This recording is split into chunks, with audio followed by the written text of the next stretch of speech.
All right, there has been a request for the word examples from chapter 5.3. That's the transformation stuff. So I'm going to try to focus on hammering out the AKDC of each situation so that you can put it together and give an equation.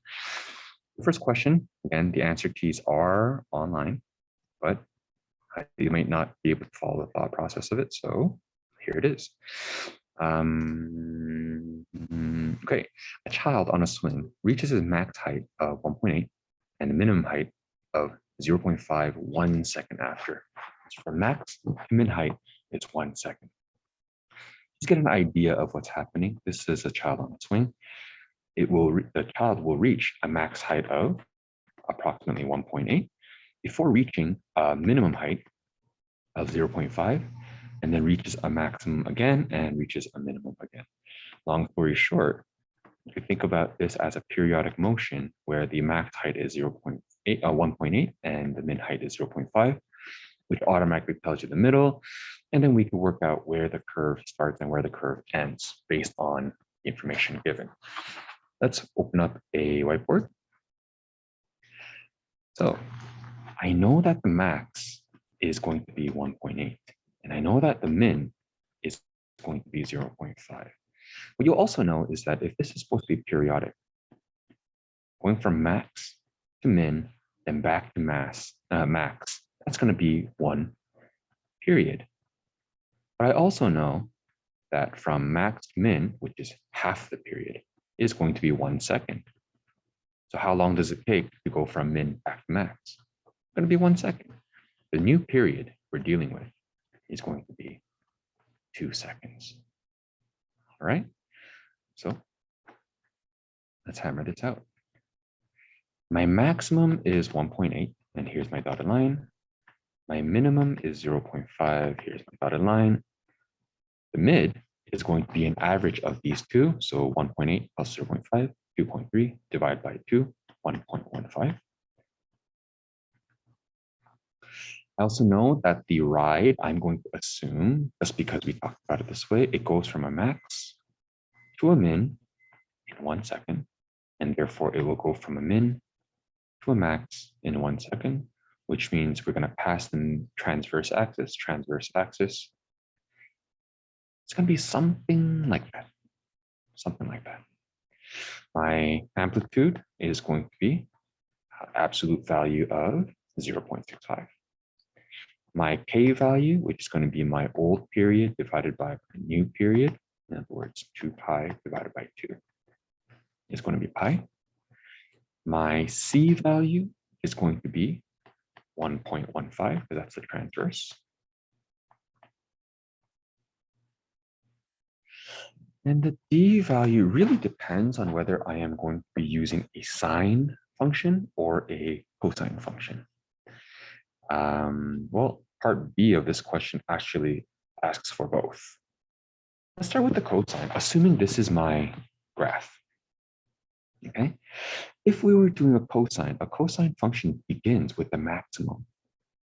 What I mean is, I want my graph to start at 0, aka no phase shift.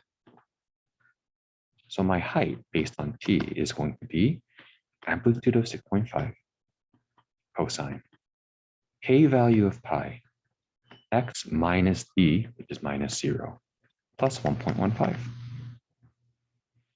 If I were to do this as a sine curve typically begins at the transversal, and it should go upwards. If I say the curve is starting here and notice that the curve is going down, then you can interpret that as a vertical reflection before we did a phase shift. That hurt your ears, I'm sorry. Blame the building for being old. Anyways, so if this curvature, if we cut and pasted this curve, we would have something here. If you want this sine to not have a vertical reflection, you can say I started negative 0.5. There's a phase shift of 0.5 seconds to the left. Or I can say there was a positive phase shift to the right by 1.5 seconds. Or I can say that there was a phase shift of 0.5 to the right, but also a negative a reflection on the y-axis. Just to keep it simple, I'm just going to do a quick, simple phase shift to the right by 3/4 of a period. I'm basically saying that this is my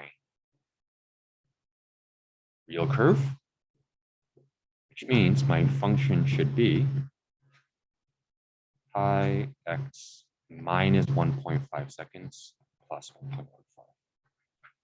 Hope that's helpful. Yeah, pause the video, take a look at it. I'm going to take a look at number 2 while you do that. And go ahead and pause. Moving on to number 2, I'm reading Ferris wheel of height 10 meters is set 1 meters above the ground. One revolution takes 30 seconds to complete. I'm going to try to work out through a diagram what the AKDNC is. You can figure out what to do after. Okay. So clearing all this, this is example 2. I have a Ferris wheel. Okay. The height of the Ferris wheel, does it just say height? And did I interpret that as the radius? No. Okay. So the height is going to be at 10, but it is set up so that it is 1 meter above the ground. I'm just strictly talking about the actual car seat. So you can say that the lowest part of this ride is going to be 1 meters off of the ground. What does that tell you about the transversal?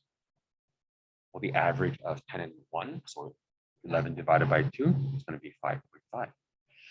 So my absolute value, my amplitude is going to be 4.5. My K value, well, sure, let's talk about K value. The question says that 1 period is going to be 30 seconds, which means so K value is the new old period divided by the new period, 2 pi divided by 30 seconds. My K value is pi over 15. C is easy, that's 5.5. And the D value, the question didn't specify where the ride starts. So this becomes a little bit ambiguous. Let's draw this as a graph. And let's pretend, I think it makes logical sense to assume that the ride begins at the lowest point. Right there, so not at the 1. And then as you ride the thing, ride the Ferris wheel, it reaches a max height of 10 before coming back to 1 at exactly 30 seconds. And that makes logical sense. May not, you might choose differently. If this was the graph that you drew, then it makes it very clear what the D value is. Choose whether it's a sine curve, in other words, starting here, or whether it's a cosine curve, so starting here or starting here, and make a decision. Try it, and then check the answer key. Example 3 is a bit of a hard one. I actually covered that in a different video. I will, I will copy and paste a link at the top corner of the video here. If you are interested in knowing how to work with or how to do example 3, go and click on that. Okay, keep working at it. I see if your answers match with the answer key. If there's still an issue, then please let me know. Otherwise, study hard.